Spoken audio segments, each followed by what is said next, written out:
ओम शांती. आज आहे 7 जुलै 2026ची मुरली. महावाक्य आहे, गोड मुलांनो, तुम्हाला नशा असायला पाहिजे की आम्हाला विश्वाचा मालक बनवण्याकरिता आमचे बाबा आलेले आहेत. आम्ही त्यांच्या सन्मुख बसलो आहोत. प्रश्न आहे, कर्मांच्या गुह्य गतीला जाणणारे कोणता पुरुषार्थ अवश्य करतील? उत्तर आहे, आठवणीमध्ये राहण्याचा. कारण त्यांना ठाऊक आहे की आठवणीद्वारेच जुने हिशोब चुकते होणार आहेत. ते जाणतात की आत्म्याने जर जुने हिशोब कर्मभोग चुकते केले नाहीत तर तिला सजा भोगाव्या लागतील आणि पद देखील भ्रष्ट होईल. पुनर्जन्म देखील तसाच असेल. ओम शांती. मुलांना अपार आनंदाचा पारा चढतो जेव्हा हे बघतात की बापदादा सन्मुख आले आहेत आणि मुले हे देखील जाणतात की 5000 वर्षानंतर पुन्हा शिवबाबा ब्रह्मतनामध्ये आले आहेत. काय करण्यासाठी? मुलांना हा शुद्ध नशा चढलेला आहे. सर्व मुले जाणतात की स्वर्गाचा मालक बनवण्यासाठी बाबा आलेले आहेत. आम्हाला लायक बनवत आहेत. आम्हाला तमप्रधानापासून सतप्रधान बनण्याच्या युक्त्या वारंवार सांगत आहेत. युक्ती आहे खूप सोपी, अगदी सोपी आठवण मुलांना शिकवत आहेत. अज्ञान काळामध्ये पित्याला मूल होते तेव्हा ते समजतात की आपला वारसदार जन्माला आला. तुम्ही जाणता यावेळी बाबा येऊन आम्हा मुलांना ॲडॉप्ट करतात. तसे तर तुम्ही सर्व शिवबाबांची मुले आहात. परंतु बाबा आम्हाला आपले कसे बनवतात? जेणेकरून ते आमच्याशी बोलू शकतील आणि आम्ही त्यांच्याकडून ऐकू शकू. शिवबाबा या ब्रह्मतनाद्वारे म्हणतात, मी तुमचा पिता आहे. तुम्हाला स्वर्गाचा मालक बनवतो. फक्त तुमची आत्मा जी पतित आहे ती ना मुक्तीमध्ये ना जीवनमुक्तीधाममध्ये जाऊ शकत. तुम्ही सर्व एका पित्याची मुले आहात. सर्वांना बाबांची संपत्ती घ्यायची आहे. असंख्य मुले आहेत. वृद्धी होत जाते. ॲडॉप्ट करत जातात. हे आत्म्यांनो, आता तुम्ही माझी संतान आहात. स्वतःला रूह अर्थात आत्मा समजा. आपल्याला बाबा भेटले आहेत ज्यांची अर्धा कल्प आठवण करत होतो. हे कधीही विसरू नका. अर्धा कल्प आत्मा या शरीराद्वारे आठवण करत आली आहे. हे पतित पावन, हे दुःख हरता, सुख करता. कारण रावण राज्य आहे ना. भले जे आता समजतात की आम्ही खूप सुखी आहोत, आमच्याकडे इतके करोडो आहेत, इतक्या मिल्स आहेत, कारखाने इत्यादी आहेत, हे तर सर्व अल्प काळासाठी आहे. शेवटी तर खूप त्राही त्राही करू लागतील. दुःखाचे डोंगर कोसळतील. इतकी सारी धनसंपत्ती सेकंदामध्ये नष्ट होईल. बाबांकडून तुम्हाला सेकंदामध्ये वारसा मिळतो. म्हणतात, तुम्हाला सेकंदामध्ये स्वर्गाची बादशाही देतो. ही जुनी दुनिया नष्ट होईल. युद्ध सुरू होतील. नैसर्गिक आपत्ती येतील. सफाई तर झाली पाहिजे ना. तुमची आत्मा देखील आता पवित्र बनत आहे. बापदादा दोघेही समजू शकतात मुले किती मेहनत करतात. बाबांकडून वारसा प्राप्त करण्यासाठी अगदी थोडीशी मेहनत करायला सांगतात. स्वतःला आत्मा समजून बाबांची आठवण करा. ते रुहानी बाबा निराकार आहेत. आपण आत्मे त्यांना बोलावतो ना.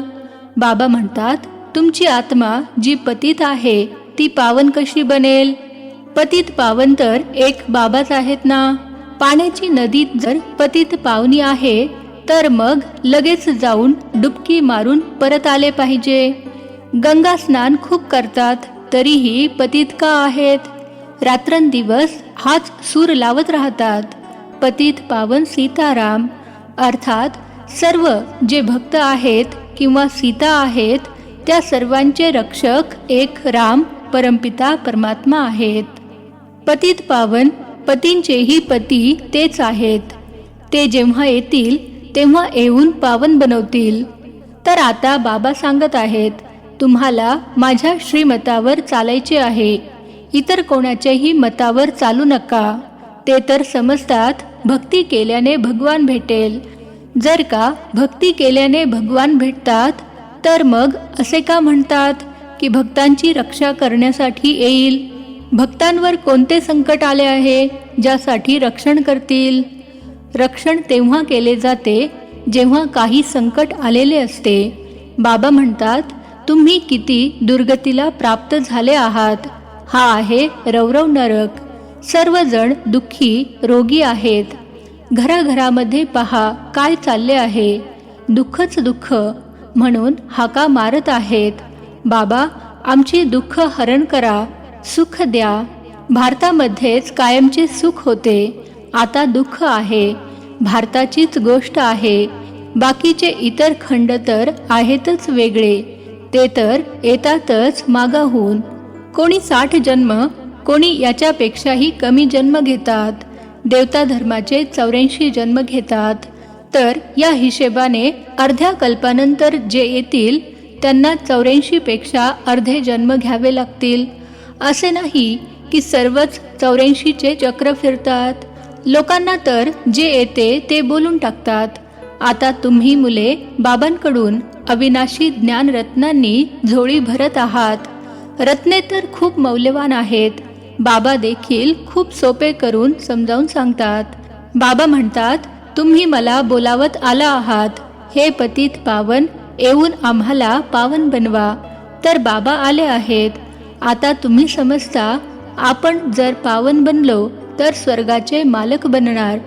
शिवबाबा आम्हाला पत्थर बुद्धीपासून पारस बुद्धी, पत्थरनाथ पासून पारसनाथ बनवण्यासाठी आले आहेत. भक्ती मार्गातील सर्व चित्रे दगडांची बनलेली आहेत. दगडांवर माथा टेकवतात. बाबा म्हणतात, तुम्ही भले कितीही मेहनत करा, फायदा काहीही होणार नाही. पूर्वी तर तुम्ही बळी चढत होता, तरीही काही फायदा झाला का? फार फार तर देवीचा साक्षात्कार होईल.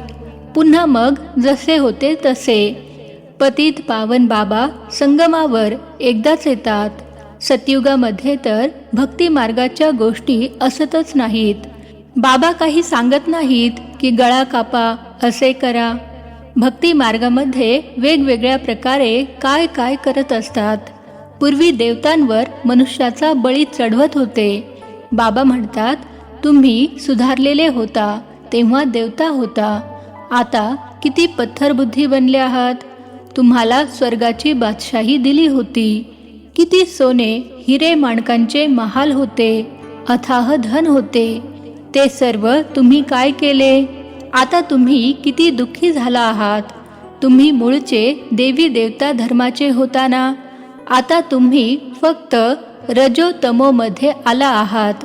तुम्ही तर देवता धर्माचे होता, तर मग स्वतःला हिंदू का म्हणून घेता? बाकीच्या सर्व धर्मांचे लोक आपल्या आपल्या धर्मालाच मानतात. धर्म तर एकच असतो ना. मुसलमानांचा मुस्लिम धर्म, ख्रिश्चनांचा ख्रिश्चन धर्म चालत आला आहे. मग तुम्हाला काय झाले आहे? तुम्ही तर खूप सुखी, पवित्र, संपूर्ण निर्विकारी होता. आता किती विकारी बनले आहात. कोणालाच ठाऊक सुद्धा नाहीये की खरोखर आपण संपूर्ण निर्विकारी होतो. तर मग संपूर्ण विकारी कसे बनलो? 84 जन्म घेत घेत सतोपासून तमो बनलो. आता एकदमच तमोप्रधान पतित आहोत. सतयुगापासून कलियुगापर्यंत जरूर यायचेच आहे. सर्व धर्मांना सतो रजो तमो मध्ये यायचेच आहे. वृद्धीला प्राप्त व्हायचेच आहे. तुम्ही देखील मनुष्य सृष्टीरूपी झाडामध्ये आहात ना. झाडामध्ये पहा, झाडाच्या शेवटी ब्रह्मा उभे आहेत. झाडाच्या वर टोकाला ब्रह्माच 84 जन्म घेऊन शेवटी उभे आहेत. तुम्ही देखील खाली जे ब्राह्मण बसला आहात, तेच मग शेवटी पतित शूद्र बनले आहेत. त्यानंतर मग खाली राजयोग शिकत आहात. तुम्ही देखील शूद्र होता, आता ब्राह्मण बनला आहात. या नीट समजून घेण्याच्या गोष्टी आहेत. आता या मनुष्य सृष्टीरूपी झाडामध्ये व्यवस्थित स्पष्ट करून दाखवले आहे. आता तुम्ही राजयोगाची तपस्या करत आहात. तुमचेच यादगार उभे आहे. हे चैतन्य दिलवाडा मंदिर, ते आहे जड. सतयुगामध्ये हे मंदिर नव्हते. यावेळी तुम्ही आपले यादगार बघत आहात. तुम्ही प्रॅक्टिकलमध्ये खऱ्या दिलवाडा मंदिरामध्ये चैतन्य रूपात बसले आहात. स्वर्गाची स्थापना होत आहे. मग स्वर्गामध्ये याल तेव्हा ही मंदिरे इत्यादी काहीही असणार नाहीत. हे मम्मा, बाबा आणि आपण मुले बसलो आहोत. हुबेहूब हे तुमचे मंदिर आहे. नावच ठेवले आहे मधुबन, चैतन्य दिलवाडा मंदिर. आणि नंतर मग जेव्हा भक्ती मार्ग सुरू होईल तेव्हा पुन्हा हे मंदिर बनवतील. बाबांनी तुम्हाला अतिशय श्रीमंत बनवले होते, तर तुम्हीच मग त्यांचे मंदिर बनवता. शिवाचे मंदिर काही एकच बनवत नाहीत. सर्वजण आपापल्या योग्यतेनुसार, कुवतीनुसार शिवाची मंदिरे बनवतात. तुम्ही जाणता आपण पूज्य होतो, मग द्वापरमध्ये पुजारी बनलो आहोत. शिवबाबा जे इतके श्रीमंत बनवतात, भक्तीमध्ये मग तुम्हीच त्यांचे मंदिर बनवाल. या गोष्टी आता तुम्हीच जाणता. तर आता पुरुषार्थ करून पुन्हा राजांचाही राजा बनले पाहिजे. सतयुगामध्ये म्हटले जाते महाराजा, त्रेतामध्ये म्हटले जाते राजा, आणि मग दुनिया जेव्हा पतित बनते तेव्हा सर्व महाराजा देखील पतित, सर्व राजा देखील पतित असतात. ते निर्विकारी महाराजांची मंदिरे बनवून त्यांची पूजा करतात. सर्वप्रथम शिवाचे मंदिर बनवतात, नंतर मग देवतांची बनवतात. स्वतःच मंदिर बनवून पूजा करतात. 84 जन्म तर उपभोगतात ना. अर्धे कल्प तुम्ही पूज्य, मग अर्धे कल्प पुजारी बनता. मनुष्य मग समजतात भगवान आपेही पूज्य, आपेही पुजारी आहेत. सर्व काही आपणच देतात आणि आपणच हिरावून घेतात. अच्छा, जर त्यांनी दिले आणि घेतले तर मग तुम्हाला चिंता का वाटते? तुम्ही तर ट्रस्टी झालात, मग रडण्याची काय गरज आहे? बाबा बसून आत्म्यांना समजावून सांगत आहेत. आता तुम्ही नंबरवार आत्मअभिमानी बनत आहात.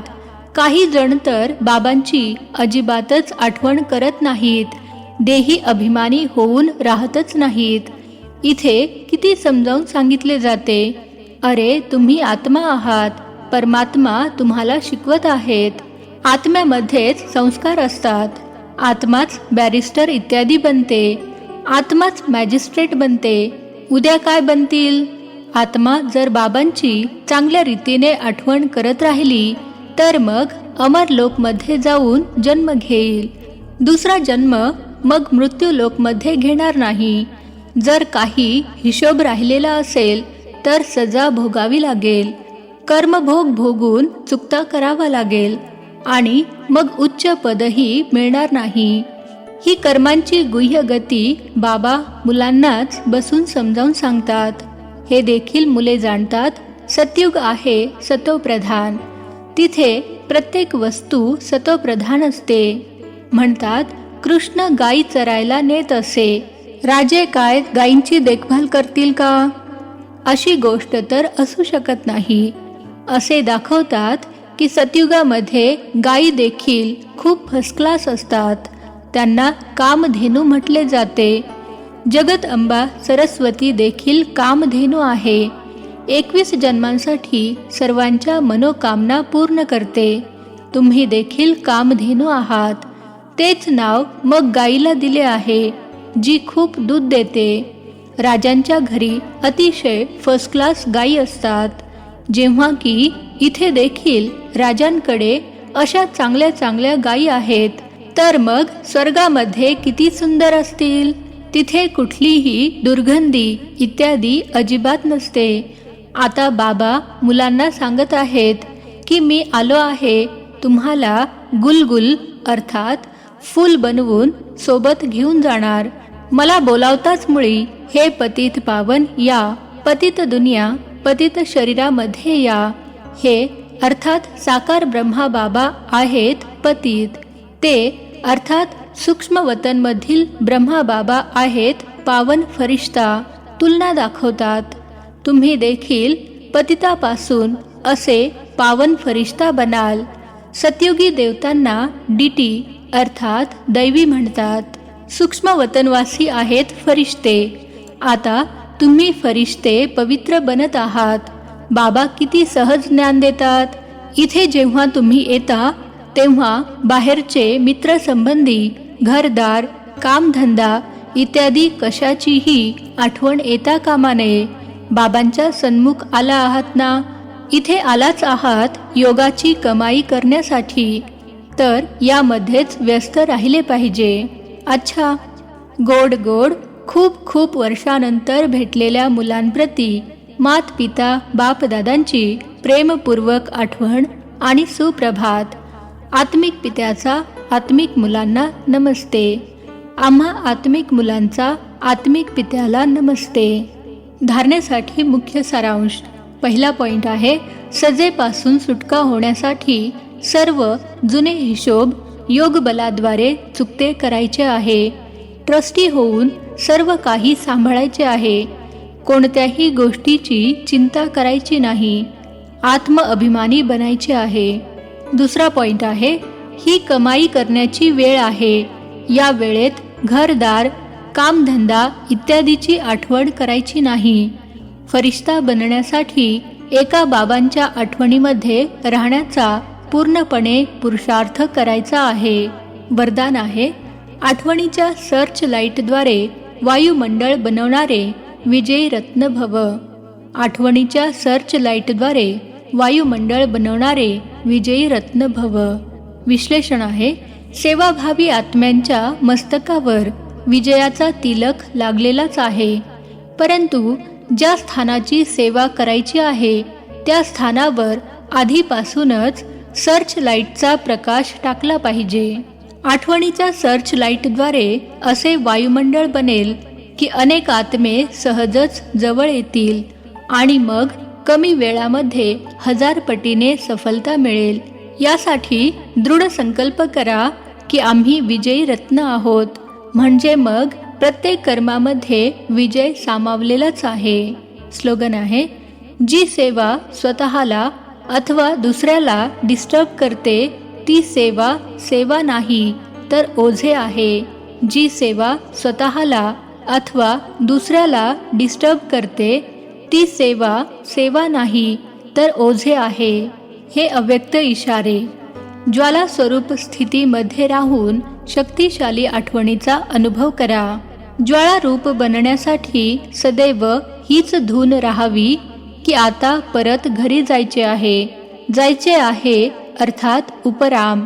जेव्हा आपल्या निराकारी घरी जायचे आहे तर तसा आपला वेश बनवायचा आहे. तर जायचे आहे आणि सर्वांना परत घेऊन जायचे आहे.